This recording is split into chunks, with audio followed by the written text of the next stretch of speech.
The Legend of Jigong Chapter 6. And it kicks off with, well, a total disaster, basically. Imagine this.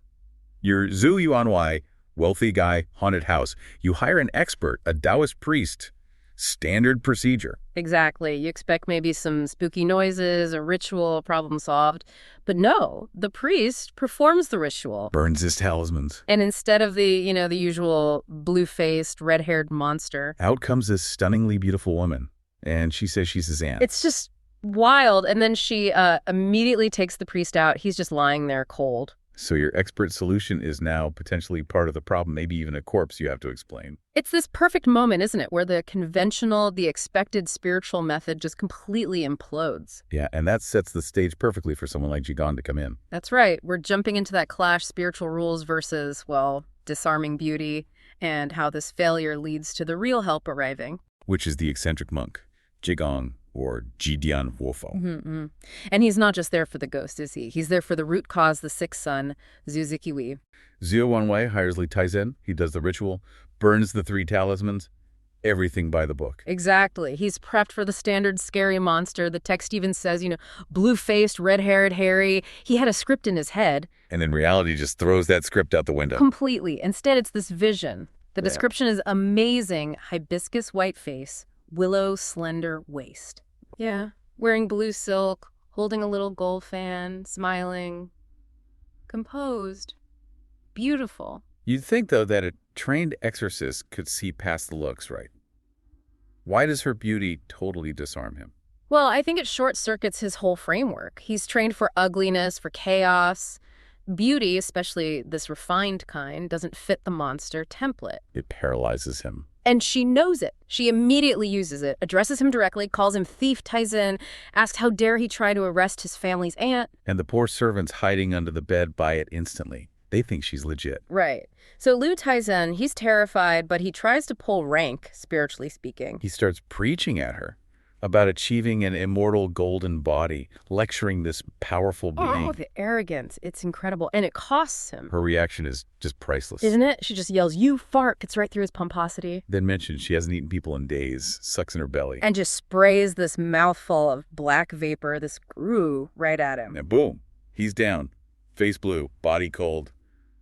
Instantaneously. Yeah. The established spiritual authority, just gone. Obliterated by, well, toxic breath from a beautiful woman. Meanwhile, the servants are freaking out under the bed, pulling each other's legs. Don't pull my legs, spare my life. Total panic. The fear is peaking. It seems utterly hopeless. But Then the narrative shifts gears dramatically. Mortal efforts failed, so divine power has to step in. we get this sound, like mountains collapsing and the earth splitting. Then a huge red light appears. It's the golden armor heavenly god Weituo, a major Buddhist protector deity. Okay, hold on. So the Taoist priest fails, maybe dies, and it takes a major deity Wei-Tu just to make an appearance. What does that tell us about this aunt? 2 things, I think. 1, she's not just some minor spook. She's an immortal aunt, a Portia, way above Liu Taizen's pay grade. Right. And 2, Weituo shows up, there's chaos, and then the scene just cuts. It implies Weituo maybe pushed her back, stopped a total massacre, but didn't actually defeat her. The problem's still there. Exactly. The divine intervention was like damage control. So morning comes. Zhou Yuanwei is, understandably, losing it. Worried about the dead priest, a potential homicide lawsuit, Yeah. and he's thinking of buying the statue Wei-Tu left behind, hoping that will fix things. Still looking for a conventional fix. Which is the perfect cue for Jigong. He just walks in with Zhu Yuanwei's friend, Su Beishan. And his first move isn't about the demon or the sixth son or the dead priest. Nope. It's, where's my statue? Right. He claims the Wei-Tu statue, says it's worth 6 million silver, immediately establishes his connection to that, heavy-duty spiritual power. So he deals with the immediate mess for Liu Taizen on the floor. And he's so casual about it, says the priest just met a relative. Dismisses the whole terrifying encounter. But then the cure is so physical and kind of gross. Why that approach if the priest was just, spiritually outmatched? Well, that's Jigong, isn't it? His power isn't about following the rules. It's about disrupting things, using raw force to fix an imbalance. So he demands yin-yang water. Half-boiled, half-cold. Which isn't just random dirty water in traditional medicine, right? No, it's symbolic. Mixing extremes, fire and ice. It's used for, like, a massive system shock when there's a deep energy problem. Precisely. He mixes medicine in it, forces it down Lu Taizin's throat. The priest vomits, wakes up. And is just utterly ashamed. He recognizes Zhigong, realizes how badly he failed and how crudely he was saved. It's a double humiliation. And the effect is lasting. He takes the 50 taels of silver Zhu Yuanwei gives him. But he's broken, goes home, takes down his exorcism sign, tells his attendant he's off to gather herbs in the mountains. Basically, he lies and quits. His confidence, his whole practice is shattered. A conventional way is shown to be totally inadequate. Obsolete, yeah, and ashamed. So, with the priest sorted, Zhigong turns to the main event, the son, Zhu Ziki. Who's clearly the entry point for all this trouble. Pale, weak, can't sleep. Zhigong knows the haunting is just a symptom, right? Exactly. The real issue is Ziki's internal state and the cure for him. Even more bizarre. He pulls out this pill, the life-retrieving pellet. But it's how he gives it. He chews it up himself, opens the son's mouth, and just spits or sprays the words, which pen the medicine right in. The text even says Ziki is disgusted, but swallows it anyway. And the effect is instant. He feels this rumble inside and suddenly feels completely better, like a Mount Tai had been lifted from his body. So the physical sickness, the weakness, the exhaustion, it's gone. Just like that. The physical part is fixed, but Zhigong isn't done. He immediately switches from healer to judge. Starts yelling at him, right? Fiercely. Accuses him of major filial impiety for not having an heir judge. Basically saying Ziki's self-absorption created this spiritual vulnerability. That he brought this on himself, Yeah. using evil to attract evil.